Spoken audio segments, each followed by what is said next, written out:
பாபநாசம் பசுமை சுற்றுலா நிறுவனம் சார்பில் மாற்றுத்திறனாளி மாணவனுக்கு சக்கர நாற்காலி வழங்கும் நிகழ்ச்சி. தஞ்சாவூர் மாவட்டம் பாபநாசம் அரசு மேல்நிலைப்பள்ளி மாணவருக்கு பாபநாசம் பசுமை சுற்றுலா நிறுவனம் சார்பில் சக்கர நாற்காலி வழங்கும் நிகழ்ச்சி நடைபெற்றது.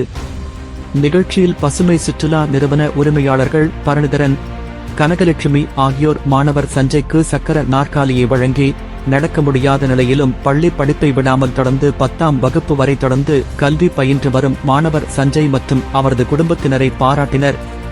மேலும் மாணவர் சஞ்சயை நன்றாக படிக்க வேண்டும் எனவும் மேல் படிப்புக்கு தேவையான அனைத்து உதவிகளையும் செய்வதாகவும் அவர்கள் தெரிவித்தனர். இந்நிகழ்ச்சியில் திமுக சிறுபான்மை பிரிவு மாவட்ட அமைப்பாளர் பாவை அனிபா மற்றும் மாணவரின் பெற்றோர் மற்றும் பள்ளி ஆசிரியர்கள், மாணவர்கள் கலந்து கொண்டனர்.